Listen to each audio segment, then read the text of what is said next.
Fala galera, aqui é o Drake, e se a sua filha fosse levada para outro país contra a sua vontade, o que você faria? Essa mulher vai fazer de tudo para chamar a atenção das autoridades, até greve de fome. Começamos com a Maureen Denning, ou simplesmente Mara, andando em meio às barracas de uma feira a céu aberto, em algum lugar do Oriente Médio. Ela tá ali atrás de uma moça e fica de longe só observando os seus passos, até que resolve chegar mais perto e a garota some misteriosamente. Aí voltamos para 8 anos antes, em Ohio, nos Estados Unidos, num acampamento de trailers, onde a jovem Mina, ou simplesmente Mina, acorda a mãe pro café da manhã. E feliz com a vida que levava, a mulher se levanta e encontra com o pai, o Joe, preparando o café da manhã. Eles então se divertem um pouco com uma música tocando no rádio, quando um carro se aproxima da casa e a Mina sai correndo falando que é o pai. Isso deixa a Mara surpresa, pois ela tava esperando o cara pro dia seguinte, e o Joe pega uma pistola e guarda, mas tinha sido só um erro da mulher mesmo. Ela é quem tinha confundido as datas. Mais tarde, o Joe fala pra filha que era normal a neta querer conhecer mais do próprio pai. Ele também lembra que um dia a moça já amou o cara, e a Mara então rebate, lembrando que não foi ela quem destruiu a relação deles, e sim o homem, já que ele tava sempre trabalhando ou fazendo sei lá o que com sabe-se lá quem. No dia seguinte, a mulher entrega a filha pro pai, o Karim, às 10 horas da manhã, conforme prometido, e o homem fala que ia devolver a filha às 6 da tarde. Aí a Mara percebe que o cara tá meio estranho e pergunta o que foi, mas ele fala que é apenas coisa de trabalho. À noite, vemos que a Mina já tá em casa, e que tá olhando pra umas fotos que tirou com o pai, e decidida a distrair a garota pra ela não pensar mais nisso, a mulher puxa um livrinho de histórias.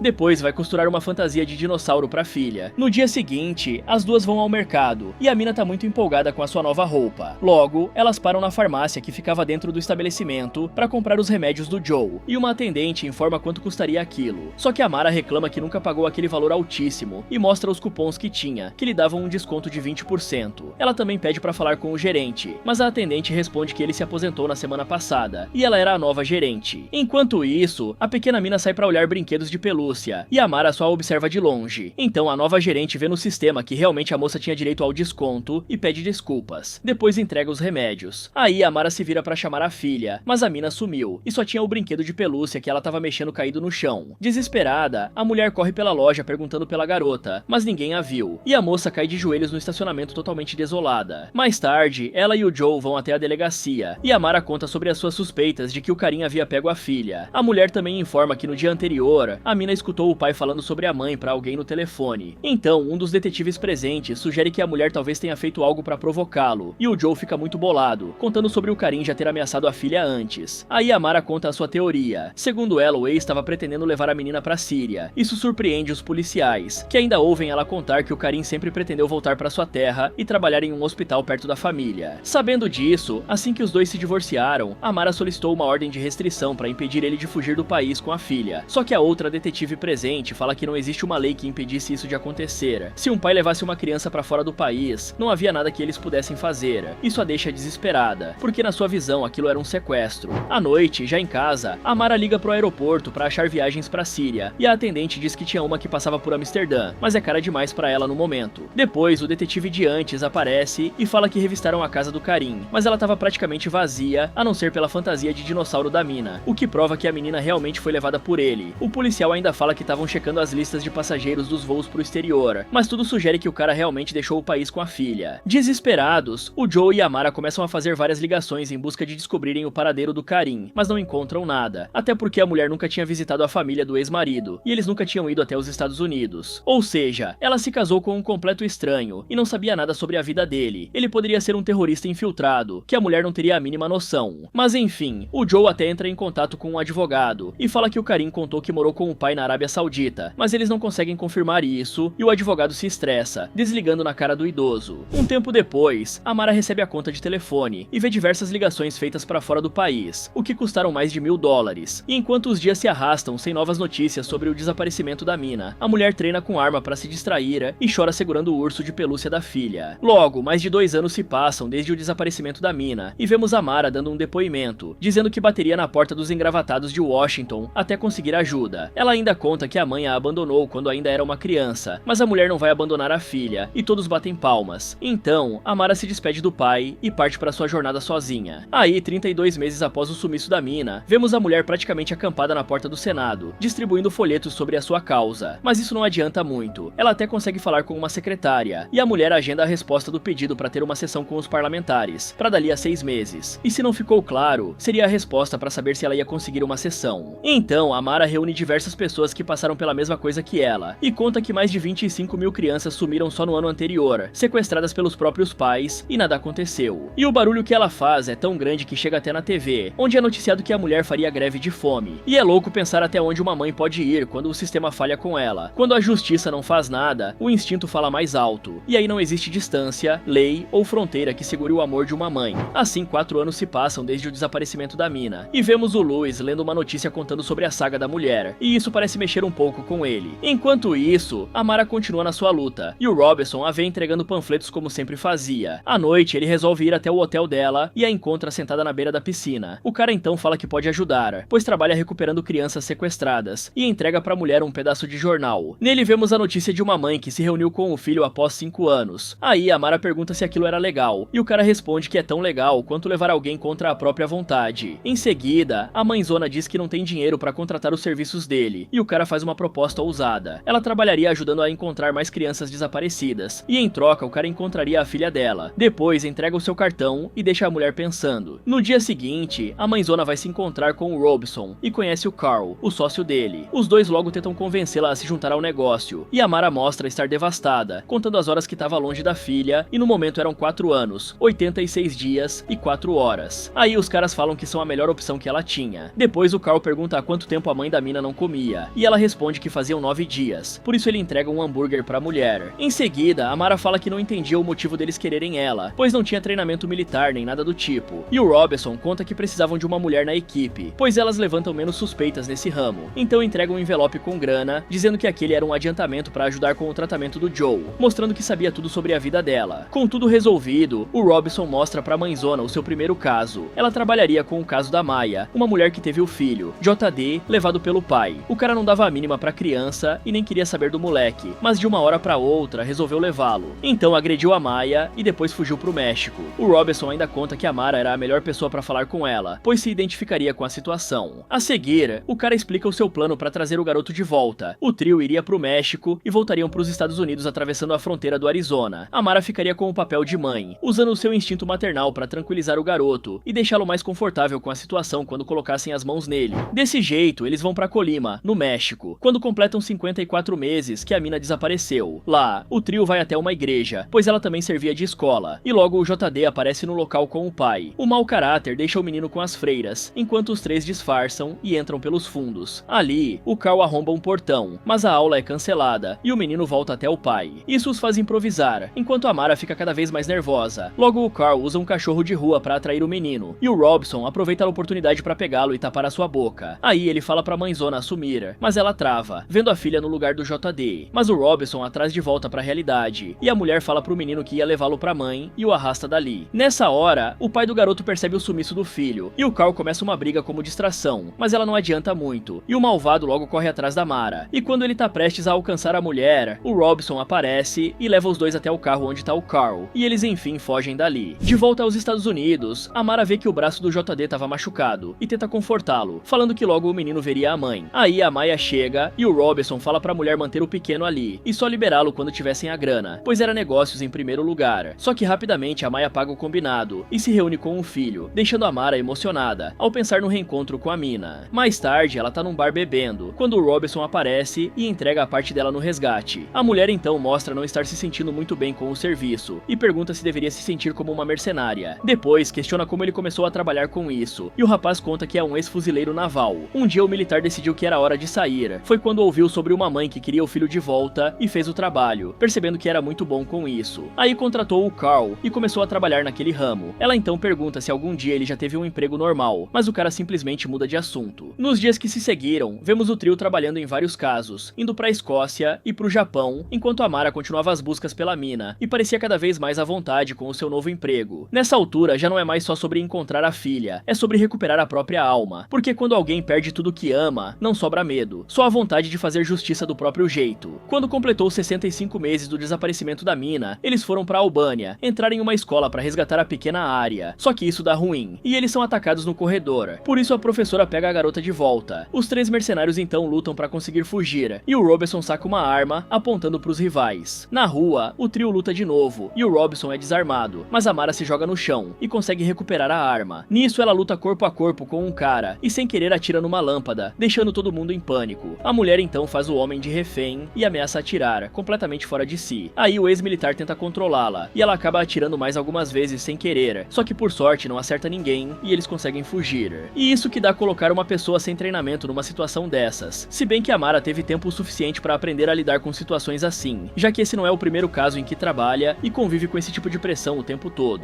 Mais tarde, os três estão esperando por um avião para fugirem do país, e o Robinson conta que o Louis os abandonou. Ouvindo isso, o Carl fica muito bolado porque o sócio não contou que estavam trabalhando junto com o governo. Sem entender nada, o Carl explica pra Mara que a CIA os colocou naquela situação perigosa, e agora que deu ruim, os abandonou. E esse Louis era um figurão da agência, por isso ela fica bolada também, mandando o Robinson resolver aquilo urgentemente. Um tempo depois, na Suíça, 71 meses após o sumiço da mina, a Mara liga pro Joe, e ele pergunta se aquela é mesmo a forma certa de recuperar a garota, porque parecia que a filha estava se perdendo, mas a mulher confia que sim. Depois ela tá conversando com o Robinson sobre os preparativos para a próxima missão, e ele fala que a moça parecia feita para aquele trabalho. A mulher então mostra ter dúvidas se realmente estavam fazendo a coisa certa. Depois resolve se abrir, contando que quase abortou a mina, e agora não aguentava viver sem ela. A Mara também conta que conheceu o Karim no hospital, e no início ele pareceu ser gente boa, por isso saíram algumas vezes, e ela engravidou. Desesperada com a situação, a mãezona correu até o médico que falou que tudo ia dar certo, e foi assim por um tempo até ele começar a ficar fora até tarde, e ela a beber. O Robinson então a conforta, falando que a colega nem conhecia o Karim direito. Depois, os dois dão aquela relaxada após a revelação. Já de volta aos Estados Unidos, a Mara e o Joe comemoram os 10 anos da mina, sozinhos e tristes com a falta que ela fazia. Enquanto isso, o Robinson recebe uma ligação e vai se encontrar com o Louis. Lá, o engravatado fala sobre um caso na Romênia que é prioridade, porque o pai de uma menina chamada Petra queria muito ela de volta. Ele ainda conta que não se opõe aos trabalhos particulares do Robinson, mas o rapaz tem que lembrar que trabalha pro governo. E nessa hora descobrimos que o Robinson ainda é um militar, que fazia aquilo custeado pela CIA. O Louis também pede pro cara fazer o possível para manter as pistas sobre o caso da mina fria, porque o Karim é um homem extremamente perigoso, e a Mara tava melhor assim. O Robinson então pergunta perigoso como, e o engravatado responde que isso não é problema dele. Longe dali, a Mara liga para um hospital no Líbano, nos arredores de Beirute, e descobre onde o Karim trabalha, ficando animada e contando isso pro Joe. Depois, ela vai até o escritório do Robinson e dá aquela relaxada de novo, contando ao militar sobre a sua mais recente descoberta. Ele até tenta explicar pra amada como aquilo é arriscado, mas ela insiste, pois tinha um trabalho em Beirute, e podiam dar um pulo pra checar. Só que esse trabalho não é nada fácil e o Robinson tá reticente em aceitar, mas a mulher insiste tanto que ele aceita. Pela manhã, o trio faz os preparativos pra missão, mas o militar fica colocando empecilhos o tempo todo. Já a Mara fica muito bolada com aquilo, porque já são 8 anos sem a filha e joga algo no cara, que sai da sala. Aí o Carl vai atrás dele e conversa com o sócio, falando pro Robinson pensar se fosse a sua mãe no lugar da Mara o que faria, e isso o faz voltar disposto a ir adiante. Só que nessa hora, a mãezona recebe uma ligação. Era o Joe que tá mal. Então, no seu leito de morte, ele lembra de uma vez que a menina caiu no parquinho e uma moça veio ajudá-la. Ela perguntou onde tá a mãe dela, e a menina respondeu que a mãe foi embora, mas o pai tava sempre ali. Isso fez o Joe perceber que ela entendia bem a situação, e assim sempre ficaria bem. Depois, fala que a ama e pede pra dizer à mina que a ama também. Aí, um tempo se passa, e partimos pro Líbano, 96 meses após o sumiço da mina. Lá, a Mara conhece a Dásia e a sua filha Soraya, e a mulher conta saber sobre o motivo dela ter ido até ali, se colocando à disposição para ir até o hospital investigar mais sobre o Karim. À noite, a Mara tá fumando olhando as estrelas, quando o Robinson chega e fala que entende ela estar se sentindo próxima da filha, mas a mãezona precisa focar no trabalho primeiro. No dia seguinte, as duas mulheres vão investigar o hospital, e a Dásia volta contando que o contrato do Karim era temporário, e ele não trabalhava mais ali, desanimando a moça. Por isso, a Dásia tenta animá-la, falando que ele tá na cidade e elas vão encontrá-lo. De madrugada, a Mara costura um vestido de gala, e o Robinson entrega a ela uma arma, questionando se a mulher conseguia lutar mesmo com aquele vestido, e a mãezona mostra que sim. Depois, ela vai pra uma festa toda arrumada, e se apresenta como uma mulher do mercado financeiro pra anfitriã da casa. Rapidamente, ela sobe as escadas da mansão, fingindo que ia ao banheiro, e encontra a garota que buscavam, a Salma. Ela então fala que é amiga da mãe da menina, e promete levá-la pra mulher, por isso a Salma vai com a Mara toda animada. Em seguida, elas descem as escadas e se veem na cozinha, tentando sair por outro caminho, mas batem de frente com a anfitriã. Ela se identifica como sendo a mãe da garota, porém a criança claramente tem medo dela. E logo um cara de pistola aparece, apontando a arma pra Mara. Aí a Bella também saca sua arma e aponta pra ele, só que a pequena a puxa com medo e acaba fazendo a moça atirar sem querer, acertando o capanga e a anfitriã. Aproveitando isso, as duas fogem dali, encontrando os dois caras esperando em um carro do lado de fora, só que os disparos tinham chamado a atenção dos seguranças, e eles foram atrás das duas, atirando contra o veículo em fuga. Por sorte, ninguém se feriu, e os quatro conseguem escapar. escapar. Já a salvo, Amara limpa o sangue da menina e ajuda ela a se trocar, claramente chocada pelo que tinha acontecido na mansão. Depois, ela vê o Robinson entregando a pequena para um careca e fica sentada no chão do banheiro, remoendo as suas ações. Aí o militar até tenta confortá-la pelas mortes acidentais, mas não adianta muito. No dia seguinte, os 3 mercenários estão em um quarto de hotel e o Robinson sai para ver se a barra estava limpa. Só que alguns homens pegam ele no caminho e o levam até o Louis. Enquanto isso, a Daisy chega no hotel, falando que encontrou um rastro da mina, e a Mara fica muito animada. Ela fala que quer ir checar isso imediatamente, mas o Carl responde que eles não deviam fazer isso até o Robinson voltar. No entanto, a mulher insiste que só iria dar uma olhada e que aquilo não levaria mais que 2 horas, e o convence. Assim, as mulheres se encontram com uma idosa, cuja neta vai pra escola todos os dias junto com a mina. Enquanto isso, o Louis reclama do Robinson não ter ido pra Romênia como ele ordenou, e que ainda por cima a Mara deixou um rastro de sangue por ali, o que podia facilmente ter colocado em xeque todo o trabalho que construiu ao longo de 8 anos. Ele também ameaça o militar, alertando que de jeito nenhum a Mara podia se encontrar com o Karim. Só que o Robinson não fica só calado ouvindo não. Ele rebate, dizendo que se fosse fazer isso, o cara deveria dar mais detalhes sobre a situação ou não manteria mais a mãe longe da filha. Então, o engravatado abre o jogo e fala algo que deixa o Robinson perturbado, mas nós não sabemos o que é. Em seguida, o Louis sugere que ele volte pra Mara e faça ela acreditar que as pistas que tinha eram falsas, ou não poderia garantir a segurança dela e de todos ao seu redor. Aí, o militar pergunta se deveriam temer ele, e o engravatado fala que deviam temer todo mundo. Enquanto isso, a Dasia e a Mara falam com a idosa, que conta que a mina era meio rebelde, deixando a mãezona feliz. Só que aí, quando a mulher pede o endereço da escola, a idosa tenta ir embora, mas a Dasia a assegura e insiste que ela devia dar a informação. Então a senhora cede, mas avisa que é melhor a Mara só olhar a filha de longe, pra ver se tudo tá bem e ir embora. Depois a Dasia fala que já se envolveu demais naquilo, e não poderia prosseguir sem colocar a sua família em risco, e a Mara entende. Em seguida, ela e o Carl vão até o endereço da escola, onde vem a jovem mina se encontrando com o Karim, e um velho que devia ser o avô dela. Aí, enquanto eles entram em um carro felizes, a Mara faz menção de ir até lá, mas o Carl a impede, porque eles tinham que bolar um plano de ataque primeiro, e aí ela se contém por hora. Só que quando eles seguem a família até uma feira, a Mara ataca o Carl e sai do carro. Então voltamos pra cena do início, pra ver a mulher ameaçar sacar a arma, mas percebe a filha se afastando do pai e aproveita a brecha pra pegá-la. A seguir, a mulher arrasta a garota até o carro, mas ele não quer pegar e fica aquele drama normal de filmes assim. Mas rapidamente passa e o veículo funciona. Foi só pra dar um draminha mesmo. À noite, os dois levam a mina pra casa da Dasia e ela tenta recusar, falando que aquilo é muito perigoso. Só que a mulher acaba aceitando quando o Carl diz que é só por algumas horas. Depois, a Daisy tenta se comunicar com a mina na língua local, porque aparentemente a jovem não falava inglês e nem parecia reconhecer a Mara. A garota então fala que não tinha mãe, pois ela havia falecido anos atrás. Nessa hora, o Robinson chega e vê aquilo, levando o grupo embora imediatamente. Só que a garota não quer ir e se segura na Dasia, mas a Mara a arrasta e ouve a mulher dizer que aquele era o caminho errado, antes de fechar a porta irritada. No dia seguinte, o grupo tá num hotel e a mãezona tenta conversar com a filha, descobrindo que ela sabe sim inglês, mas não falava a língua muito bem. Ali a garota conta que não gostava de ser chamada de Mina, como sempre foi chamada pela mãe e o avô Joe. Ela também fala que é capitã da equipe de corrida. A Mara, por sua vez, mostra algumas fotos de família, fala da última vontade do Joe e revela ainda ter o dinossauro de pelúcia que estava com a moça no dia em que ela foi sequestrada. Mas nada disso toca muito fundo na Mina, que queria era voltar pro seu pai. Aí a Mara vai respirar um pouco e conversar com o Robinson. Ele então revela que descobriu que o Karim é um informante da CIA, que tinha laços com a Irmandade Muçulmana. O cara lavava dinheiro pra eles, e foi assim que a CIA o pegou. Só que em troca de não ser preso, o médico fez um acordo com a agência. Ele ficaria com a mina e passaria informações pra eles de dentro da organização. Por isso, o Louis o botou no caminho dela pra despistar e entregar falsas esperanças pra mulher. Revoltada, a Mara ainda tem que ouvir um pedido pra que eles devolvessem a mina pro pai, mas ela avisa que não faria isso, e era pro cara sair do seu caminho, ou então ajudá-la. De qualquer jeito, quando tudo aquilo acabasse, ela não queria vê-lo nunca mais. Aí, o Robinson decide ajudá-la, acionando um contato pra conseguir alguns documentos falsos, pra atravessarem a fronteira até Damasco. E enquanto ele negocia com o tal contato, a mina pergunta pra mãe se ela e o cara estão juntos, mas a mulher explica que os dois eram apenas colegas de trabalho. Depois, balança a filha em um brinquedo improvisado, enquanto tem flashes do passado. Já na estrada, a mulher mostra um colar com fotos delas duas, e do Joe, tentando novamente se aproximar da moça. Logo eles chegam na fronteira e passam na primeira inspeção, mas um segundo soldado se aproxima e fala que tinham americanos ali, e queriam ver os documentos deles. Aí, o Carl sai do carro e vai até os americanos, começando uma briga como distração, enquanto a Mara corre com a filha pra dentro de um ônibus. O Carl, vendo que iria ser preso, grita pros outros fugirem, e o Robinson sai de carro atraindo os soldados. Pela manhã, a mina conta que queria voltar pra casa com o pai e o avô, e não ir pra América com aquela estranha que falou que é sua mãe. A Mara então tenta explicar tudo o que passou desde desde que a filha foi perdida, mas a Amina rebate dizendo que nunca se perdeu e não pediu pra ela encontrá-la. Isso toca fundo na mulher, e ela decide descer do ônibus, chorando. Depois, as duas caminham até uma parada de beira de estrada, onde a mãezona liga pro Robinson e pro Karim. Aí ela deixa a filha com o colega e vai confrontar o médico, apontando uma arma pra ele. O homem então fala que lhe disseram que a Mara estava seguindo a vida normalmente, e preferiu acreditar nisso, pois no fundo tinha noção do sofrimento que causou. O cara também conta que teve que sair da América por conta de ameaças de pessoas poderosas, e não conseguiria refazer a vida sem a filha. Além disso, a sua única intenção foi dar a ela a melhor qualidade de vida que pudesse. E eu não sei se indo pro Oriente Médio ele conseguiria isso não, lá vive em guerra. Mas enfim, a Mara fica muito bolada, até porque isso não atenua o seu sofrimento, e ela pergunta se o cara um dia a amou de verdade, e ele responde que sim. Depois fala que entendia o que era melhor pra filha, pois a menina não a reconhecia mais por culpa dele, e decide entregá-la. Só que com uma condição: o homem devia contar toda a verdade pra ela, e pedir perdão pela filha ter crescido sem a mãe. Ele também devia ajudar a restabelecer a relação mãe e filha das duas. Em seguida, se volta pra mina que tava aguardando no carro do Robinson. Lá a Mara entrega o colar pra filha e diz que a ama, depois a vê correndo pro pai e indo embora no carro dele. E encerramos com a Mara e o Robinson indo embora, enquanto a mulher segura o dinossauro de pelúcia da filha e abre a janela, respirando o ar, livre de todo o peso no coração pela primeira vez em anos. Ah, e esse filme é baseado em uma história real, por isso ainda temos uma citação, contando que a Amina sempre ia aos Estados Unidos visitar a mãe, já que mora até hoje no Oriente Médio. E durante 20 anos, a Mara trabalhou ao lado do Robinson, trazendo mais de 1000 crianças de volta aos seus lares. Fala galera, conheciam essa história? Me contem nos comentários. E se você quiser ver outros vídeos como esse, é só clicar em um desses que estão aparecendo aí na tela. Muito obrigado por assistir e até o próximo.